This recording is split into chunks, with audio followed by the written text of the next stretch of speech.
अस्सलाम वालेकुम बच्चों। आज हम शुरू करने वाले हैं एट्थ स्टैंडर्ड यानी 8वीं जमात या 8वें दर्जे का चैप्टर आओ पेड़ लगाएं। तो आइए शुरू करते हैं चैप्टर आओ पेड़ लगाएं। अभी कल की बात है, मैं यहाँ आया था। कैसा अच्छा जंगल था यहाँ, घर से ज़्यादा दूर भी न था। सुबह की सैर अच्छी हो जाती थी। ऊंचे ऊंचे घने सायादार दरख्त थे, कहीं फूलों की बेलें थी और कहीं फल। जानवर इधर उधर घूमते थे, दौड़ते थे, आदमी को देखकर भड़कते थे और दूर जाकर झाड़ियों में छुप जाते थे। सुबह को यहाँ घूमने से दिल को सुकून मिलता था, दिमाग को फरहत होती थी। फरहत मतलब खुशी होती थी। सुबह अच्छी गुजरती तो पूरा दिन अच्छा गुजरता था। लेकिन आज ये क्या हो गया, यहाँ बड़ी तब्दीलियाँ नज़र आती हैं। तब्दीलियाँ मतलब बदलाव नज़र आता है, चेंजिंग नज़र आता है। यहाँ अब तो आबादी है। आबादी मतलब जनसंख्या है, लोगों की बसावट है। ऊंचे ऊंचे मकान हैं, कारखानों की चिमनियाँ धुआं उगल रही हैं। अरे ये सब कैसे हो गया और क्यों हो गया भाई? ये होता कैसे नहीं? सेठ को खिलौनों की एक फैक्ट्री लगानी थी। उसने जंगल बहुत कम कीमत पर ख़रीद लिया, दरख्त कटवा दिए।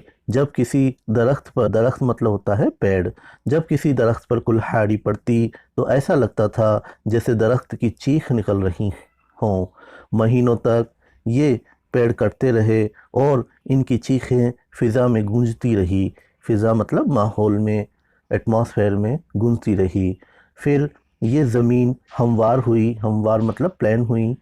ये कॉलोनी बसी और कॉलोनी के आगे खिलौनों की फैक्ट्री बनी।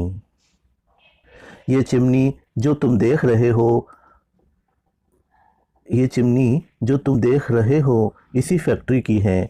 और इस कॉलोनी में इस फैक्ट्री के मुलाजिम रहते हैं। मुलाजिम मतलब काम करने वाले नौकर या कुछ किराएदार। फैक्ट्री की इस चिमनी से धुएं के साथ कोयले की बहुत बारीक गर्द भी निकलती है। गर्द मतलब धूल। कोयले की गर्द यानी कोयले की धूल घरों पर गिरती हैं। रात को सहन में बिस्तर पर सफ़ेद चादर बिछाकर सोइए। सहन मतलब बरामदे में जब हम सफ़ेद चादर बिछा के सोते हैं तो सुबह कपड़ों पर, चादर पर, मुंह पर, सर में कोयले की गर्द की तह दिखाई देंगी। अब यहाँ कोई तंदुरुस्त कैसे रह सकता है?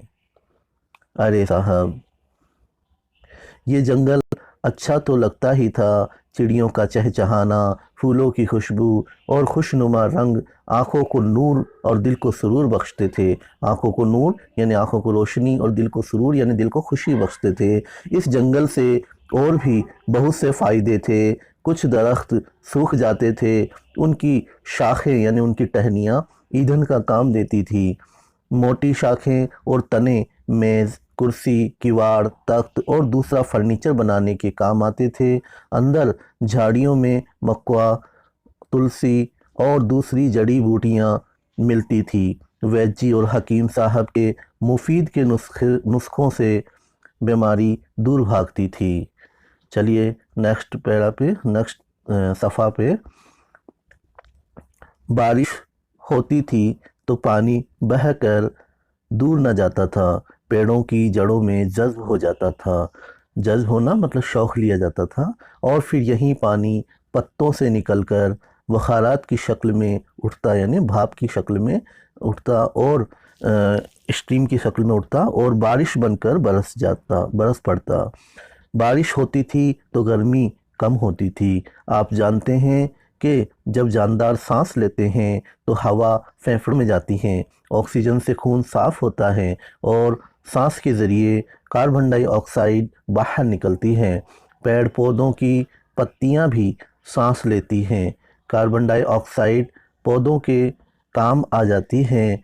इसके बदले में पत्तियां ऑक्सीजन उगल देती है और ये ऑक्सीजन फिर हमारे काम आती है। चलिए देखते हैं नेक्स्ट पैरा पे। यूँ भी जंगल तो मुल्क की दौलत है, लकड़ी, फल, फूल, जड़ी बूटियाँ, जंगल, जानवर सब जंगलों के कटने के साथ कम हो रहे हैं। कारखानों की चिमनियों, मोटरों और चूल्हों के धुएं से फ़िज़ा गंदी हो रही है। फ़िज़ा मतलब एटमॉस्फेयर गंदा हो रहा है, बोझिल हो रही है। जैसे जैसे आबादी बढ़ रही है, आदमी की ज़रूरतें भी बढ़ रही हैं। मकान के लिए, कारखानों के लिए, सड़कों के लिए और खेतों के लिए पेड़ काटे जा रहे हैं। नतीजे के तौर पर माहौल आलूदा हो रहा है। यानी माहौल से मतलब है पर्यावरण जो है, आलूदा मतलब प्रदूषित हो रहा है। सरकार ये कोशिश कर रही है कि ज़्यादा से ज़्यादा पेड़ लगाए जाएं। शहरों में लोग अपने घरों के लॉन और बालकोनियों में पेड़ पौधे लगाते हैं। गमलों में छोटे छोटे पौधे लगाकर ड्राइंग रूम, बेडरूम और किचन को सजाया जाता है। इससे घर की सजावट भी होती है और हमें ऑक्सीजन भी मिलती है।